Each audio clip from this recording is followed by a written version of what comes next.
Distinguished couple, thank you for your kind attention to my scientific thesis on aging.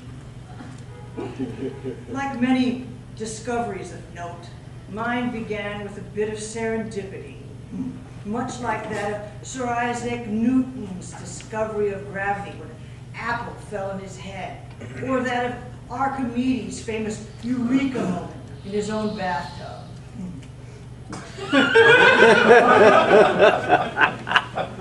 My theory came to me in just such a sudden burst as I was viewing the movie Battlefield Earth,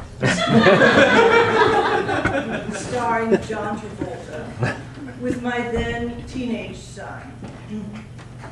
Immobilized by the dribble before us, my son suddenly sat up and, noting Mr. Travolta, shouted, "That guy has a whole new head!" Eureka! Indeed, for we none of us actually grow old.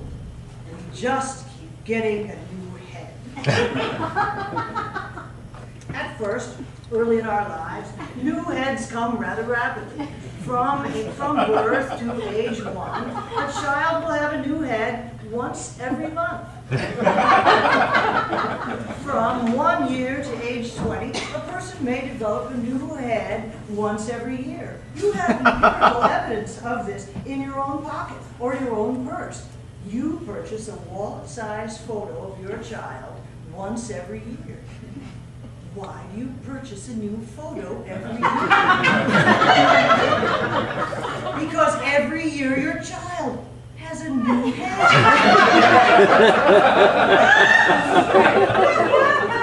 After age 20 until age 40, new head development decelerates to a once every 10-year crawl. A lucky girl may keep her 20-year-old head well into her 30s if she avoids cigarettes, alcohol, and personal tragedy. The same girl may keep her 30-year-old head well into her 40s as long as she doesn't stroll through a plate glass patio door or fling off the back of a motorcycle.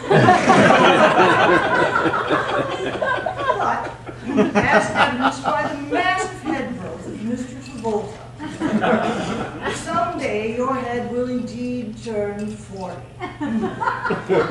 Since all of your heads between the ages of 20 and 40 are so slow to develop, you might not have noticed the change.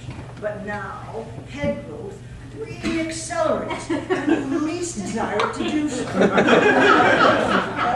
heads come in big, ugly chunks at this point, and so startling a change that your friends secretly have to stifle a scream when they see it. Gray hairs, crevices, lines all appear suddenly overnight. Your ears and nose keep growing while your face shrinks in between. And the unpleasant news is, this is the head you'll be remembered by. Even if you actually hated your old head, you'll wish you could get it back. Because at this point, you basically have a choice of 2 heads. The heads that, when your friend sees it, they have to stop themselves from screaming, "What the hell happened to you?" Or a head that looks like a living cartoon. And you can consider yourself lucky if this is actually the head you are remembered by, because if you keep going, you will acquire what I consider to be the Larry King head. This is the head you have in your coffin, as your friends slowly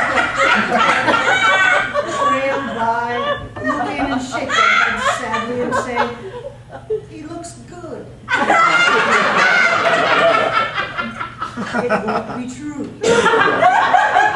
And the saddest part of all of this is that as you go through life acquiring one ghastly new head after another, you will stay just the way you are now, or are at age 35. or so. Please keep this at the top of your mind anytime you're talking to someone age 45 or over. And for heaven's sakes, keep it in the front of your brain if you're speaking to an elderly person. Oh, you may think she's just a doddering old fool clogging up the checkout line, trying to buy Citracal with an expired coupon. She's just got a new head. She's just like you. She just needs Citracal. She has the same likes and dislikes, fantasies and dreams that she has when she was 35. She is 35. She just has a new head.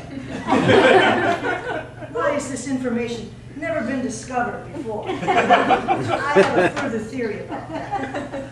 Every old person realizes that of course they are age 35, running around with an 80-year-old head. Why haven't they talked about it? I think there's one of three reasons. One, they're old and no one cares what they say. Number two, they're gracious and they don't want to ruin the good years you have left. Wonderful young head, alarming news of the bumpy, rusty, big-eared road ahead. Or three, what's happening to them is so shocking that they can't even talk about it. Suddenly, not only does one have to cope with the idea that I'm 35 running around in an 80-year-old head that's getting more ghastly looking every year, I also have to cope with the idea that I suddenly can't drive at night. Or walk across the kitchen floor without breaking a hip. No self-respecting 35-year-old wants to eat dinner at 4 o'clock. It's just that if you can't drive at night, you can't get back and forth to Denny's and get home by supper. No self-respecting 35-year-old wants to eat at Denny's ever. If you're running around with an 80-year-old head, no one will take you seriously. So you can't work, and you have to survive on your meager Social Security checks and make them stretch 6 ways to Sunday and take advantage of every available senior citizen discount. No 35-year-old wants to sit in a chair and watch Wheel of Fortune. It's just that that's the only thing that's on television at that time of night. And when you get to be my age, you start to realize that the news just recycles itself over and over again. And it's the same news, and there is no new news, and you've seen all the news there is. The next thing you know, you're spinning the wheel and buying a vowel. I can solve the puzzle. Thank you for your attention.